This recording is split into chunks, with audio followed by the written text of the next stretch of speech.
Well, a very warm welcome to you. Hope you're all well. And episode 4 of My Body, the Guitar with Karla Linn Merrifield.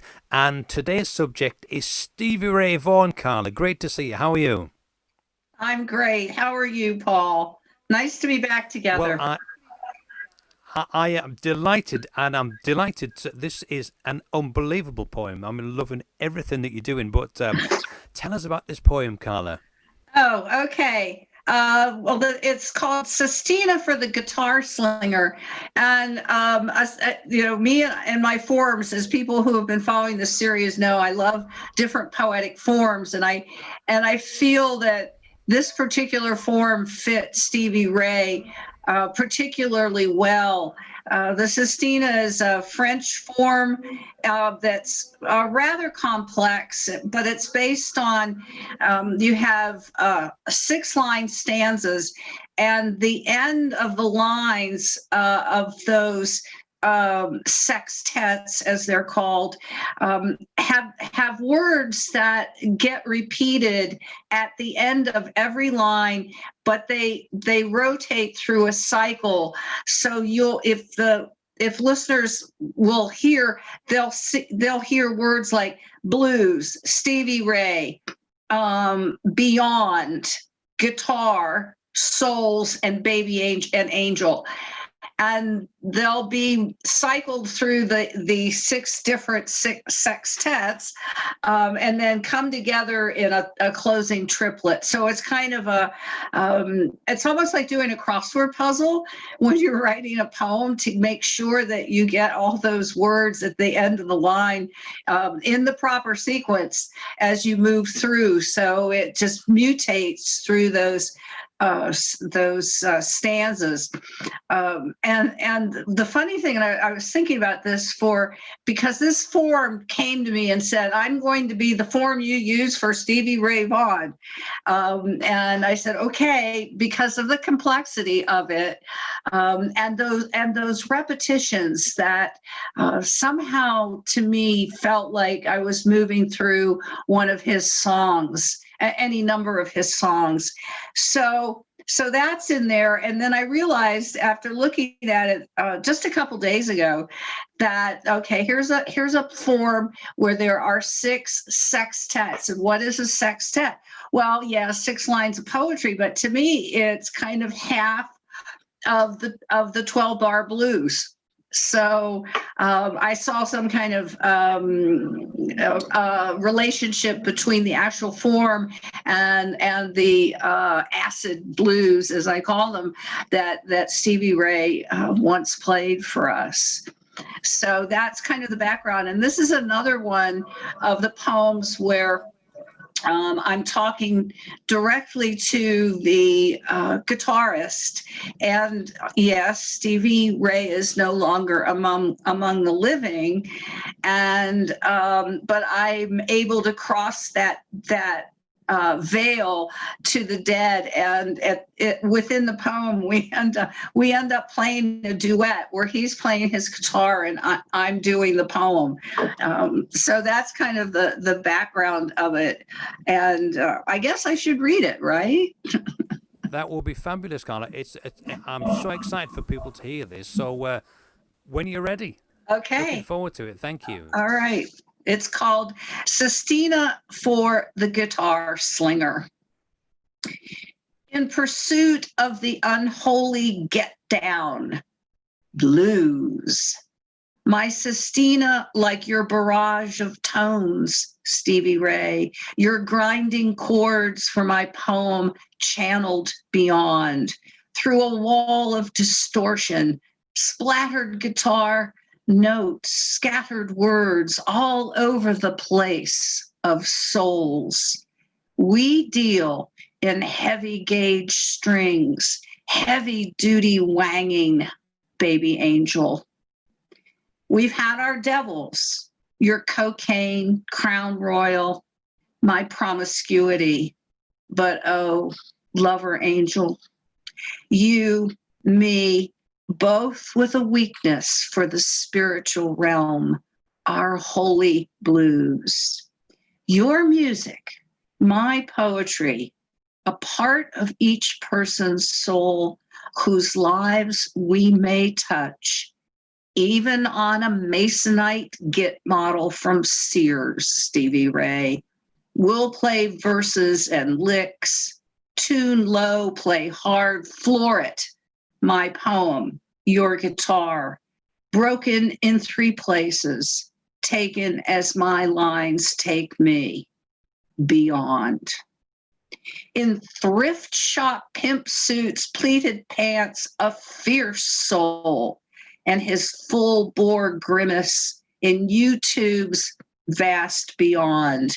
Swerving jump, powerful chops, the look of you, Stevie Ray, and of my no holds barred angel. Total sensual experience of fingers on acid blues. Right now, I'm beat up first wife, number 1, 49 Strat guitar. Yes, among your harem of guitars and your gigs glory girl souls, your rock pile driving blues into their lives, mine from far beyond. Your balls to the wall cast of cast off angels. We're your spiritual swack my ass babes, oh Stevie Ray. So shred me like your Gibson E5 125 guitar.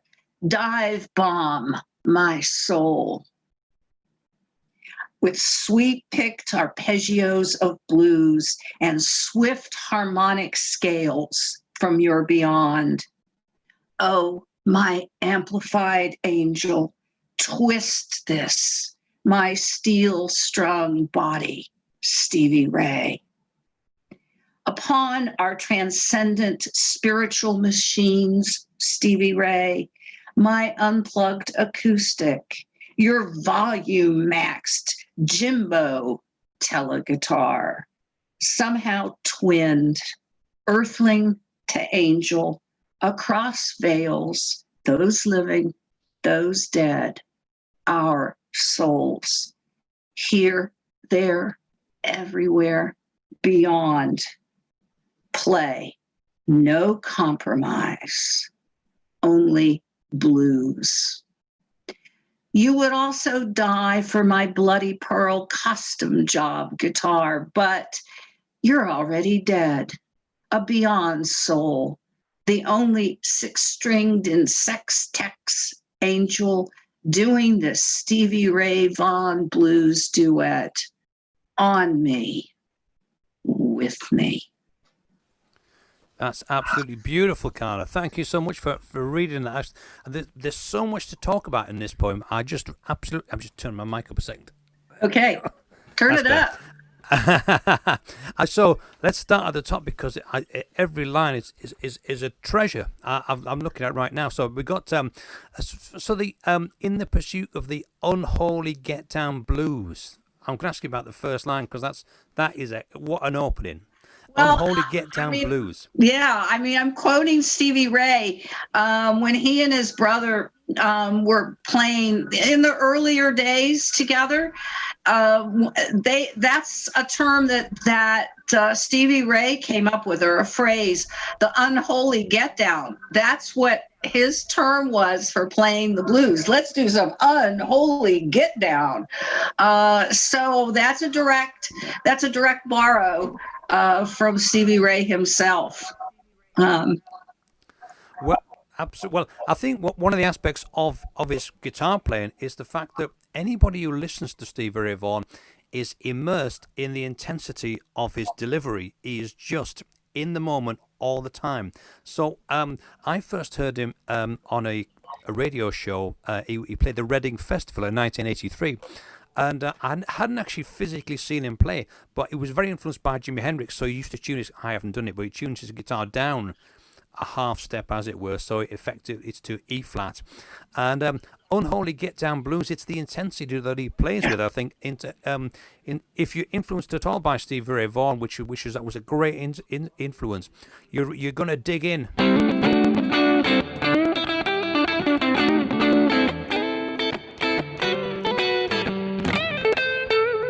just mentioning his name makes me play more intensely.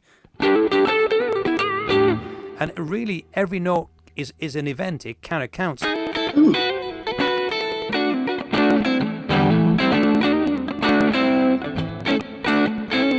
Such and the range of his dynamics in his playing is just incredible. In fact, I wanted to just go down further. Grinding chords for my poem Channel Beyond. That's another fantastic line. Where did you come up with that line, Karla? That's brilliant. Oh, that's just pure out of the imagination. I mean, the more you listen to him play, I mean, there really is this, what you use the word intensity, but that the grinding chords gets at that intensity, where, I mean, it's like a jackhammer chord that just chews right into your ears, your heart, your whole body. You can't, first of all, you can't sit still, and it's mesmerizing. It just nails you to the wall. It was an incredible player. So that's the grinding chords is part of that, where they just eat into you almost. I think that the way he played guitar, I think he was with him playing in a trio. He had an enormous sound. He used to play through, as we'll come to, 2 different amplifiers at the same time, and really create so much sound from a guitar. Because he had heavier strings on, he tuned down, Yes. so you get this really thick sound. But it's the swing in his playing, I think. When you talk about grinding chords, he didn't invent it, but he got this kind. I'm not very good at this style at all. But he would play a chord and then just play the open strings like. Oh yeah. So you're getting a swing. You're getting that swing thing going on already, and his hand was always, even when he played a single note, there was more into it. Using a lot of what we call double stops. Constantly moving and really making the most, and it's vibrato as well, which we'll come to later on. And because he played such heavy strings, it was actually physically, he liked the guitar to be a bit of a challenge, I think. Which is because of the heavy strings and the way he played. It was a very honest way of playing the guitar, I think, because what you hear is what you get. There is no gimmicks, no tricks, no nothing. It's just pure soul, really, And just moving on to the last line in the first stanza. I hope I'm using the right words. Yes. With dealing heavy gauge strings, heavy duty wanging, because he used to. I don't have a tremolo bar on this, but he would be very influenced by Jimi Hendrix. And then Baby Angel, that line at the end, Karla. Can you just talk about that line, that whole last line? Okay, well, the heavy gauge strings, as you've pointed out, I mean, I can't imagine what the strength that had been in his hands to do what you just demonstrated using a really heavy gauge string. I mean, I'm a wimp. I mean, I'll use 10s or 11s. I mean, I can't imagine the intensity that he played, and then over the course of a whole show with such heavy strings. I mean, you're demanding so much of your hand to work those strings. I mean, that's a real brutal exercise. I mean, this is heavyweight champion stuff for your hand. So that's part of it, and that's part of his why his sound is the way it is. And then on top of that, he's using the tremolo bar to get even more of that power out into your head, and to connect so physically with his audiences. And then, because he's my baby angel. I mean, that was kind of my, what do they call that? My little epithet for him as, someone who's dead, who's, still sitting right here with me.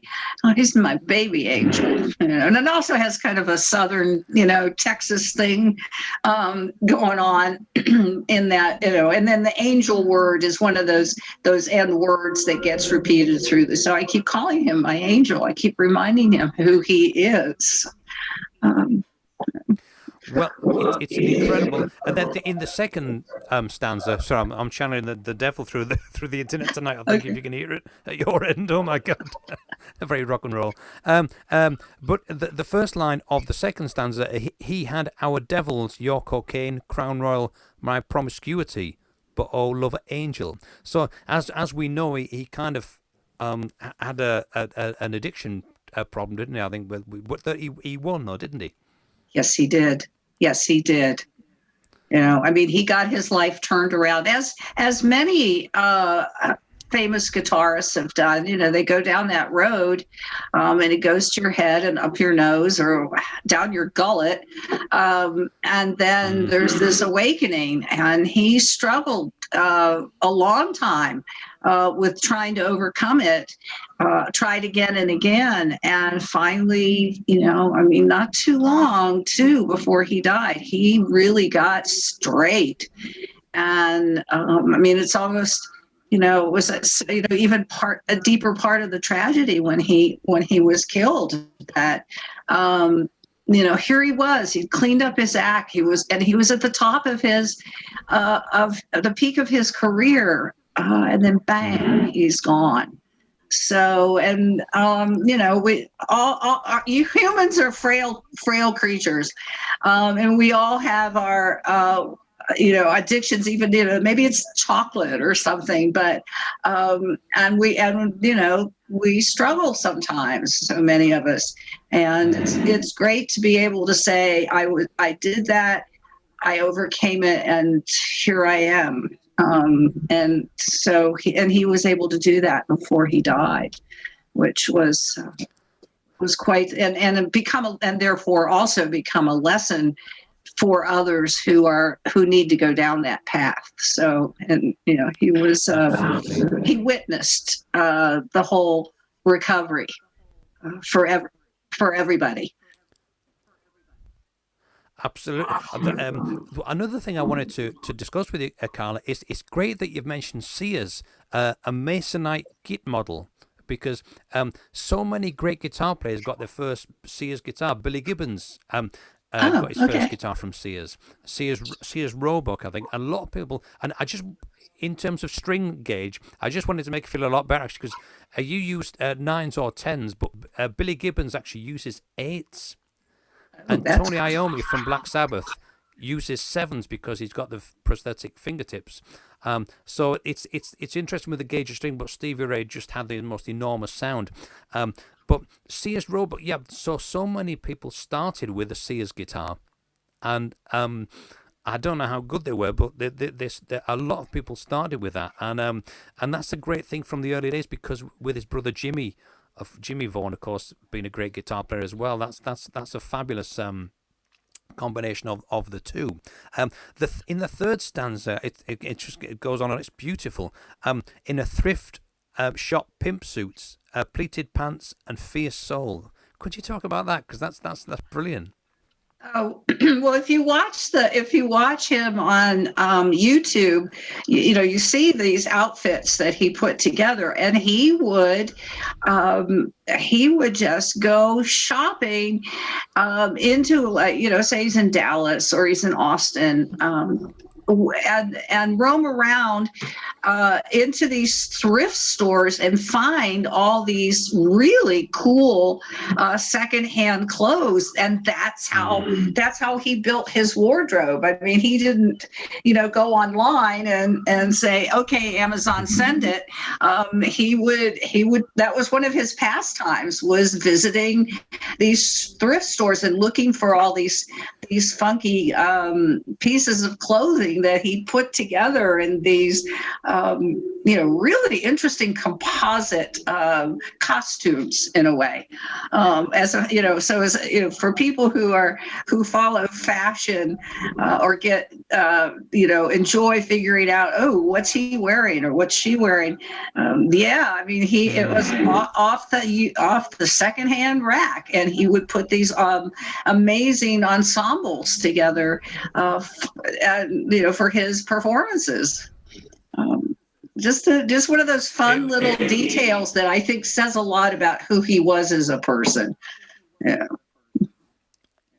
He came across as a really cool guy, and all the interviews I've read with him and people talking about him, I've never heard anybody say anything, derogatory about him. And of course, he was discovered by Nile Rodgers for David Bowie's "Let's Dance," and it's a really interesting story, because David Bowie obviously offered him, to be his guitar player, and he turned it down. This is before Double Trouble became famous, so he really took a chance with his music, and of course going to the Montreux, borrowing the money to go to the Montreux Jazz Festival. I think that was his big break. I think he was kind of struggling a bit in the States, and he borrowed $16,000. That's what I read in one of the CD booklets to play at the Montreux Jazz Festival. Oh, I didn't realize that. He took a chance because he was sleeping on. He said he was sleeping on pool tables and stuff like that between gigs and stuff like that. He was not really. He was really quite, but it's such a raw talent, and I think he kept that raw talent. He didn't ever go. Some people go commercial, but he always sticks to it, and I think this poem really brings that home to me when I'm linked. I'm thinking, yeah, this is fantastic.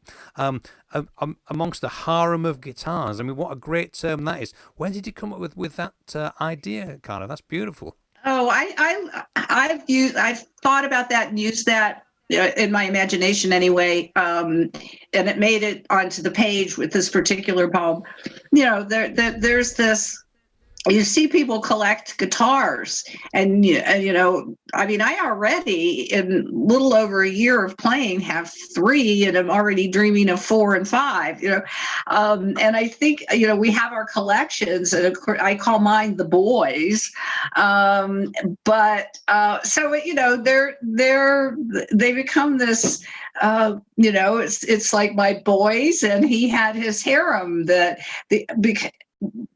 he, made love to when he played, and would switch off. And I I cite a few specifics, starting with the Masonite, which must have been a guitar made of Masonite blows me away. I mean, it must have sounded awful. But I mentioned his 49 Strat and his Gibson and his the one he called Jimbo, his Telecaster, and those were just 3 of I can't even tell you now. I can't remember, a dozen or more that were in his harem, and he would pick the right guitar to do the specific number that he wanted to play, and he was always breaking strings and stuff. So he would also have to switch off, and go to another guitar in the course of just performing. But they were his harem. They were his girls that he picked up and he played for us. It's such a true thing that he's such a physical guitar player. The way he plays is so well. It's a lot of massive amount of dynamics in his approach. And in the next stanza, you pick up this beautiful thing. Sweep picked arpeggios of blues and swift harmonic scales from beyond, because he was also influenced by jazz, which the tune for the Kenny Midnight Blue, the Kenny Burrell tune that you Chitlin Con Carne. Chitlin Con Carne. Oh, my all-time favorite Stevie Ray song. Woo! Yeah, I mean that goes back to Kenny Burrell, the great jazz guitarist. So he was very aware of the legacy of the blues, and I think that he was kind of born into them, really, a little bit like Eric Clapton, born into them, into the blues. And when he was there's a thing on guitar called sweep picking, which is what you mentioned there, and that's kind of when the plectrum goes in one direction. that type of thing. But what he would do is kind of not particularly in that sense, but he would just constantly be, when he's playing rhythm guitar, he's constantly playing.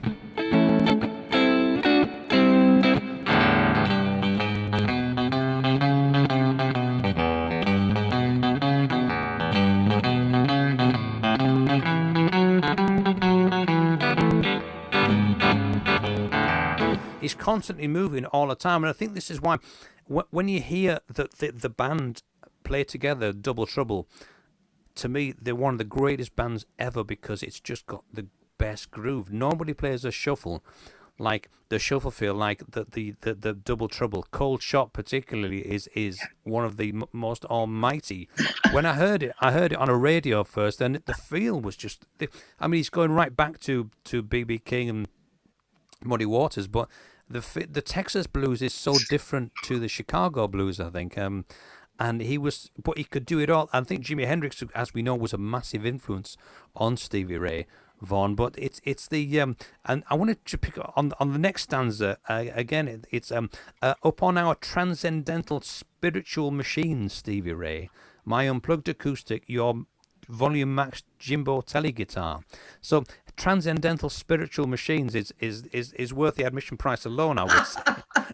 Could you talk about that kind of that stanza there, because it's wonderful. Well, in this poem, I mean, yes, he's dead, and I'm talking to him as if he were my angel.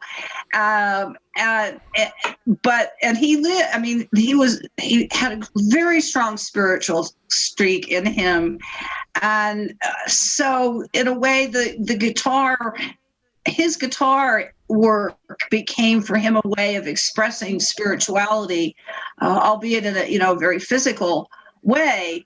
But when you hear him play or you watch him play, it just takes you, there's that transcendental moment. I mean, it's a spiritual moment that he lifts you into that space that's almost like an out-of-body experience. And so you have a guitar as an instrument that's capable of being a spiritual force. And then his talent was able to not only use that spiritual instrument, but to bring us then into this transcendental state. So that's trying to capture the Stevie Ray's the spiritual dimension. I mean, besides the fact that he was dead while he was living, strong spiritual streak in his soul, and I think he very much did look at his guitars as a way of expressing his own spirituality, and then he was able to take us there with him for this transcendental experience. I totally agree. And to add to that, Santana talks about him in his autobiography about the universal tone. Which comes from maybe in the Santana talk, but Stevie Ray Vaughan had he's one of those people that speaks to, with no words. His guitar playing jumps out of the speakers and just it makes the day better. Where if you're having a good day, you're having a better day. If you're having a poor day, you put Stevie Ray Vaughan on, it's a better day. Yes. And I think that in his concerts, I heard quite a lot of bootlegs of him before YouTube. And he would do almost like a sermon in the concert, because after his addiction, he obviously was, hit bottom, and he found his spirituality, and I think that's the whole thing. The poem is so beautiful for many reasons, but really it captures the essence of. I always think Stevie Ray Vaughan was quite an innocent type of guy, really, just a guy that plays guitar. And could really do it well, and dealing with the other stuff was quite difficult for him, I think. Yes. And the fact that he it just shows you if your numbers up, because he was he actually, if I get this right, he was actually offered a seat in the helicopter that crashed. He was touring with Jeff Beck. Yes. So I've heard various stories about who offered him the seat and stuff, but it's just one of those things. But and another thing I wanted to go back to, actually, there's so many things I want to talk about, actually, is going back to the Sears Roebuck guitar. Yeah, I totally agree. They're they wouldn't have been great instruments, but I think one of the reasons that there's so many great guitarists from this era is that they started on poor instruments, and they had to make them. It's a challenge because they had to make it sound good, because the action, which for anyone watching it, is the distance between the strings and the neck. So if it's a wide action, it's very difficult to hold the strings down. So you've really got to kind of want to do it. Whereas people often ask nowadays, why aren't there so many individual guitarists as there has been in the past? And I think that's down to it, is that the struggle that people have. It's very instant now. I can go on YouTube and look something up, and it's like, oh, there we go, that's it. But I think in those days, for the oral tradition, you can see that the struggle of playing that Sears guitar when he was 8 or 10 or whatever really stayed with him all through his life. And I think that's why he wanted his guitars to be a bit of a challenge, because they were in the first place. Yeah, and I think that's something that when you see him play, I've never seen a more physical guitar player. And the fact that he had such respect, that there's a great video with him with Albert King doing a concert together, and he's very respectful, because I mean, there's a line in the poem when he say floor it. I can't quite see it. Yeah, in the second stanza, and if anyone could floor it, it was Stevie Ray. Because when he plays live, there's layers of development, and all of a sudden there's this moment. In Star Trek, it would be warp speed, and I don't mean in the intensity of notes, but he just all of a sudden it's like it's going. It's like a volcano. It's up, and all of a sudden it explodes. And on the live recordings, you can hear people shouting, actually, whooping and hollering, because he's not grandstanding and playing all a medley of his greatest lick, as it were. I think it's just a pure. I see him almost like a bit like John Coltrane, when it's just an outpouring, or Jaco Pastorius, an outpouring of emotion. Interesting, yeah. Yeah. And I think one of the things that you're getting at is through all his eventual success. There was and this layering of spirituality. He was a very humble person. Excuse me, and he gave credit where credit was due, and it was almost he was humble. Period. I think everybody who learns blues guitar really, unless they're kind of an egomaniac, Eric Clapton's a very humble guitar guy. Jeff Beck, Jimmy Page, they're all humble, because I think that they learn from people that really had a tough time, like the blues greats had a tough time, and the fact that they were so good, the blues guys. I mean, if people could live, there could be 300 years time, people still won't be able to play as sweetly as B.B. King. I know it's all a matter of opinion, but there was a bar set of, and also I think between the blues guys, there was a real era of respect. And you can't out Buddy Guy.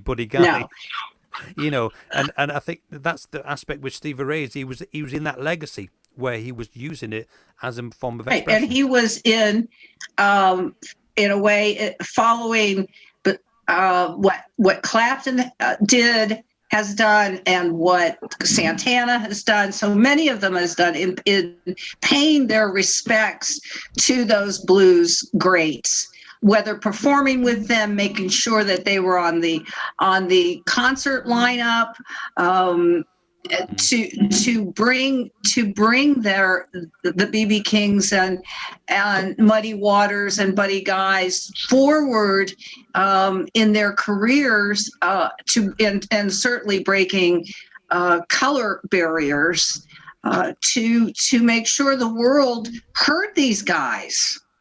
It's amazing how that's a repeated theme and life choice that some of the greatest guitarists we know, like I said, Clapton and Stevie and Carlos, are making sure that they're paying respects to the real gods of blues. that weren't getting the airtime and the stage presence that they deserved. So here we are, again with Stevie, making sure that we know the heritage that inspired them, and the guitar gods who really made the blues what it is. So. And I was going to ask you in the last stanza, Karla, you mentioned the bloody pearl, so we should mention what that is actually. Okay, yeah. Yes, my bloody pearl. It's a guitar. It's a electric guitar that's made by Ava Guitars in Portugal. It's a custom guitar. And I met a model. I met the Bloody Pearl model when I was at NAMM a year ago, which seems ancient, pre-COVID times. And I was going through with my pal Joe, I was going through the custom guitar section of the NAMM show with the most gorgeous guitars on the planet. And this bloody pearl up on display on the wall in this one little area caught my eye, and I started talking to the guitar makers, the two fellows who run Ava Guitars and had come over from Portugal, and they lifted it off the display and handed it to me, and I went, oh my God, it's so lightweight. What? Because part of the struggle for me playing an electric guitar is how heavy they are. My Strat behind me here, I kind of heft it onto my lap, and once it's there, we're fine. But this bloody pearl is so lightweight. It's because it's made from what do they call it? Carbon fiber. So it's like featherweight. It floats in my lap. So I got home from the NAMM show and thought for about 3 weeks and said, okay, I'm going to order one of these. And they built it for me. And it lives up north. I'm in Florida now, but it lives up north. I didn't want to travel with it. It's tucked away where nobody can find it. Under lock and key. So yeah, and that, so that I'll get to go. That's part of the fun of going home in May when the weather warms up, is to get reacquainted with my bloody pearl. But I think getting back to the poem, I think Stevie Ray would have died to play that instrument, So, he's definitely with me whenever I pick up the bloody pearl. So. I think that about anyone that, like I said, going back to the original influence of Stevie Ray Vaughan, if I'm not thinking of Stevie Ray Vaughan, possibly I'm. But if I just put the image of him in my mind, I'm not saying this is good. I'm just saying I put the image.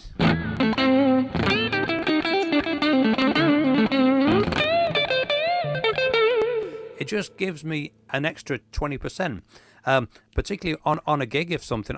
Obviously I'm playing the best I can all the time, whatever that may be. But it just gives you, I think, by not channeling, because no one can channel Stevie Ray, but by just having this picture in my mind of Stevie Ray Vaughan or something like that, it just gives you gives me an extra 20%, because you spend so much time listening to him. And I think the thing is, in the UK, very rarely would you hear any blues on the radio. Very rare. There are more stations now, but even now it's very rare to hear any blues, apart from 1 hour on Radio 2 on the BBC radio. So it's not part of daytime radio in the slightest. No. Yet it's one of the most popular art forms in the world. Right. And one of the most, the biggest selling. And I just think this every poem that we've discussed, Karla, has just been wondrous. I think I cannot wait for this book to come out, and this just hits the nail right on the head for me with all the, and for Stevie Ray Vaughan fans, you can look and there's so much detail in with the Gibson ES-125, which of course he had, and things like that, and there's so much detail in there that people are going to love it. So it's brilliant. Is there any more you'd like to add, Carla, for this? Because No, I think, well, maybe one little PS in that in our first episode, we talked about the genesis for this book. And the fellow I had a first date with who plopped his Gibson down in my lap. And I was like, talk about weight. And I just became enchanted with not just that particular instrument, but the whole gestalt of the guitar and how they're made and their bits, the pieces of them and everything. But that same night that I got the idea of, oh yeah, maybe this next book is going to be about guitars and guitars. That same night, my friend Dennis, who's become a friend now from that first date to some years ago. Yeah. He turned on Stevie Ray Vaughan. He summoned it on his Alexa machine, and I go, "Who the hell is this?" He said, "What? You've never heard Stevie Ray Vaughan?" And I said, "No." And we spent a couple hours just sitting there, just having Stevie Ray wash over us, and I was just totally blown away. So that's kind of like the piece. So Stevie Ray was there on the night of the inception of the book, and has become a big motivating force in all the rest of the poems that I've written. I mean, this one wasn't the first one I wrote, but it was Stevie Ray who he was there at that moment where my mind clicked and the big light bulb went off, let's put it that way. And I said, oh my God, I'm going to write a book about guitars and guitarists. And there was Stevie Ray as the soundtrack for that moment. Brilliant. Well, thank you so much, Carla. I mean, like I say, it's a real pleasure to do this. It's fabulous. And the book is going to be mind blowing, actually. I mean, we've already done, this is the 4th, isn't it? Yes. So it's I fabulous. Want to do a few more. Can't wait for it. Absolutely. Whenever you're ready, it'd be a pleasure. So thank you so much, Carla. I hope everyone enjoys this, and we look forward to the next one. Play some Stevie Ray for me. Thank you.